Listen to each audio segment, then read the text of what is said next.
আমিও মাসুদ কামাল ভাইয়ের সাথে একমত।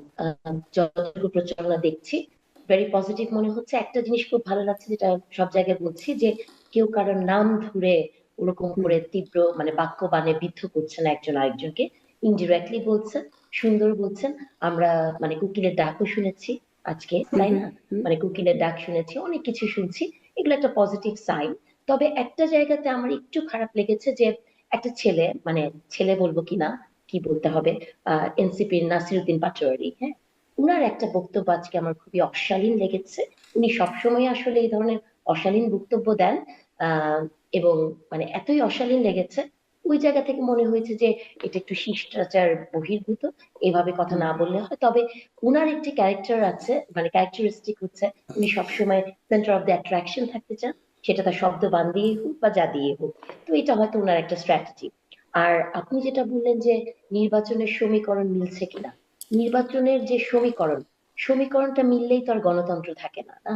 সমীকরণের অমিল হবে, ওখান থেকে গণতন্ত্রের তৈরি। তো গণতন্ত্র মানেই হচ্ছে একটা সমীকরণ মিলবে, আরেকটা মিলবে না, একজন যুক্তি দিবে, তার পাল্টা যুক্তি দিবে, সবকিছু যদি সমীকরণে মিলিয়ে ফেলতে চান, তাহলে তো হুম একদলীয় শাসন কায়েম হবে। তো আমার হুম। কাছে মনে হয় যে এভরিথিং না, ইজ ভেরি ধরুন সমীকরণ পজিটিভ। অর্থে এই যে হিসাব নিকাশগুলো, হিসাব নিকাশ, যেমন মাসুদ কামাল ভাই কথা বলছেন, বা তার যে ধারণা থেকে তিনি একটা হিসাব নিকাশ তার কাছে আছে, যেটা থেকে মনে হচ্ছে যে একটা অসম প্রতিযোগিতা হতে পারে।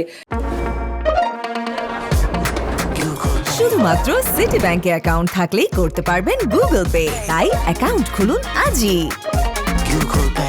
তো এই যে হিসেব নিকাশটা, আপনারও নিশ্চয়ই একটা হিসাব নিকাশ আছে, আপনি মাঠ দেখছেন, বা কথা বলছেন মানুষের সাথে, সেই যে হিসেব নিকাশটা, মানুষের হিসাব নিকাশ, জরিপগুলোর হিসেব নিকাশ থেকে শুরু করে নানান রকম হিসাব নিকাশ, সেই হিসাব নিকাশটা মিলবে কিনা, সেটাই আমি প্রশ্ন করতে চাই। আসলে হিসাব নিকাশের প্রশ্নে, জি আপনি শেষ করুন, তাহলে আমি পরেই বলি, জি শেষ করুন। জি, সেই হিসাব নিকাশটা যদি বলেন, সেটা আমি কামাল ভাইয়ের সাথেই একমত, যে হুম বিএনপির মতো একটি দলের এই মুহূর্তে জামাতি ইসলামীকে তার প্রধান প্রতিদ্বন্দ্বী হিসেবে দেখতে হচ্ছে, যেহেতু আওয়ামী লীগ নাই।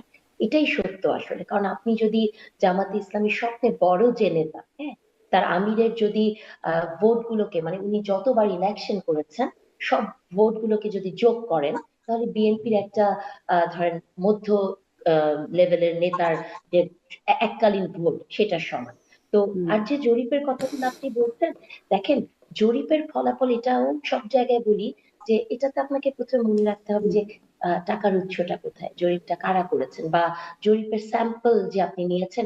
ধরেন আপনি যদি মসজিদের পাশে যে 100টা প্রশ্ন করেন, সেটার উত্তর একরকম আসবে।